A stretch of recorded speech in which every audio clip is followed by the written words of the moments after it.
Je sais pas vous, mais moi ça m'avait vraiment manqué les combats de super-héros.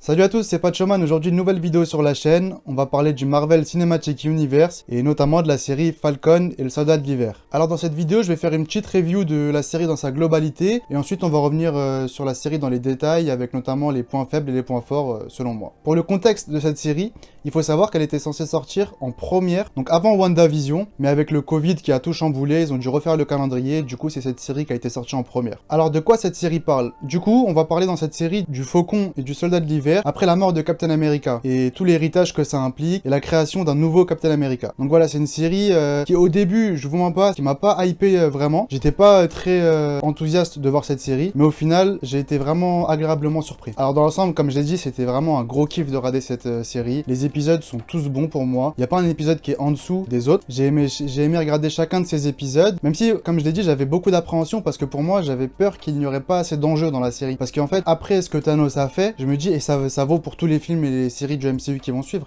j'avais peur qu'on puisse pas avoir un enjeu aussi fort que le claquement de doigts en fait. Et donc tout ce qu'on verrait, ce serait un peu futile. Mais finalement, non, ils ont réussi à faire une série de qualité avec des bons personnages, des bons antagonistes et un scénario bien ficelé. Donc voilà, je vous recommande vraiment pour ceux qui n'ont pas vu cette série d'aller la voir, de foncer. Vous allez vraiment passer un bon moment. Pour moi, ils ont fait 6 épisodes, c'était le format parfait. C'était ni trop ni pas assez. C'est vraiment, vous allez vraiment passer un bon moment si vous regardez cette série. Donc je vous la conseille vraiment. On sent que y a le gros budget qu'on nous avait promis parce que avant la création des séries, on nous avait dit que toutes les séries auraient le budget d'un film. Et là, clairement, on le voit. Autant sur WandaVision, à part les 2 derniers épisodes, on le voyait pas trop. Là, voilà, c'est clair, il y a un budget énorme et ça se voit dès la première scène de la série pour ceux qui l'ont vu. Moi, très honnêtement, j'ai plus apprécié Falcon et le Soldat de l'Hiver que WandaVision. J'ai passé un des meilleurs moments devant et je trouve que sur l'ensemble de la saison, c'est meilleur. WandaVision, les derniers épisodes étaient vraiment bons, mais les débuts, bon, c'était sympa, mais j'ai pas pris mon pied. Alors que là, sur les 6 épisodes, j'ai trouvé ça très cool. Maintenant, je vais rentrer dans les détails rapidement. Je vais vous donner mes points faibles selon moi et les points forts. Les points faibles, je vais commencer par ça parce que ça va aller plus vite. Alors déjà, pour moi, le point faible numéro 1, c'est des scènes d'action parfois un petit peu longues. Je m'explique, notamment dans le dernier épisode est fait aux 3/4 de scènes d'action. Pour moi, c'est beaucoup trop parce que très honnêtement,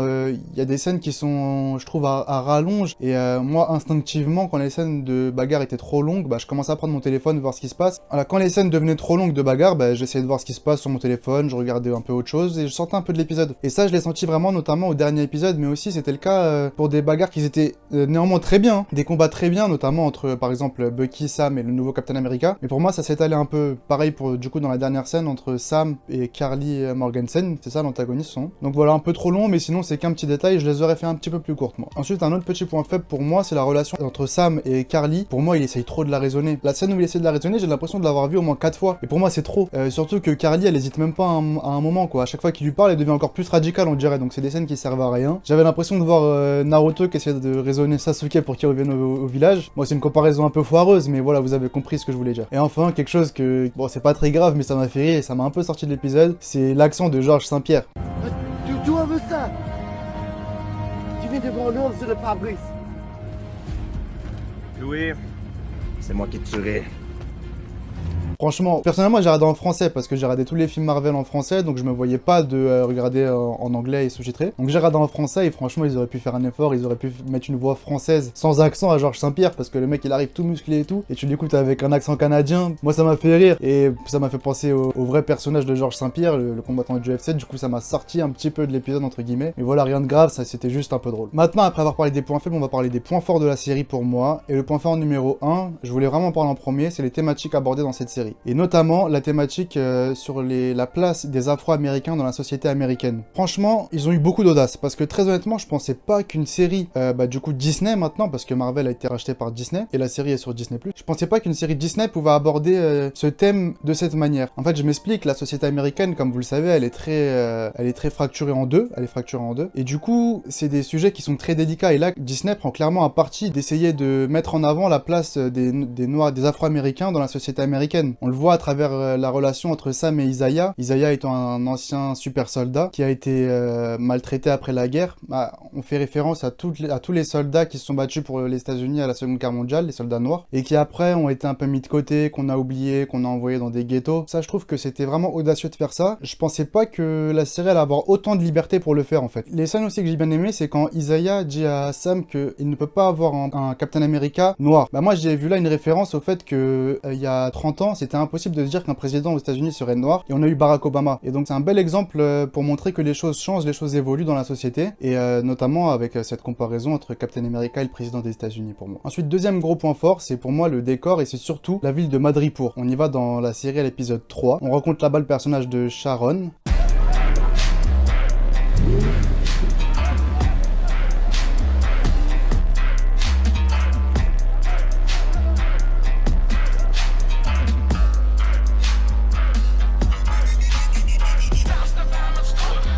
Et voilà, c'est une ambiance dans cette ville que j'ai beaucoup appréciée, un peu à la John Wick, dans les souterrains, etc., des conteneurs. C'est vraiment cool, j'ai bien aimé le fait qu'on se balade là-bas. On sent, voilà, que le budget, il est là, quoi.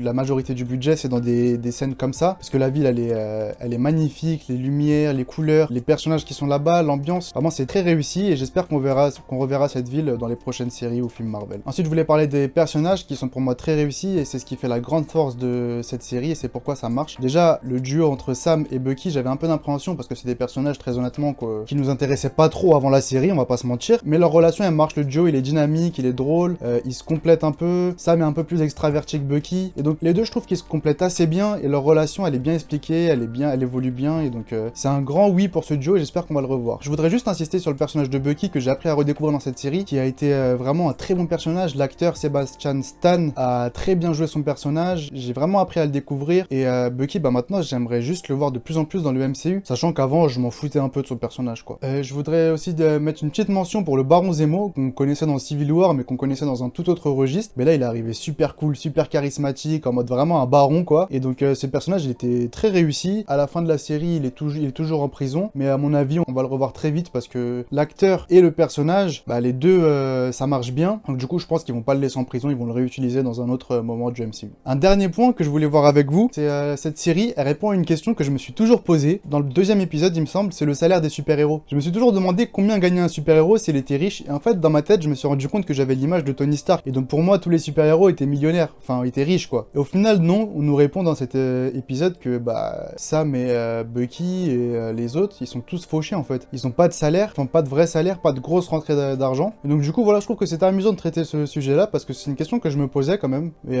voilà, je trouve que c'était sympa d'y répondre, en tout cas. Voilà, j'espère que ça vous a plu, cette vidéo sur la série Falcon et le Soldat de l'Hiver. On fera beaucoup d'autres vidéos sur le MCU, donc si vous êtes fan du MCU, abonnez-vous, mettez un petit j'aime, mettez l'alarme, et n'oubliez pas de laisser un commentaire. Voilà, merci à tous, salut!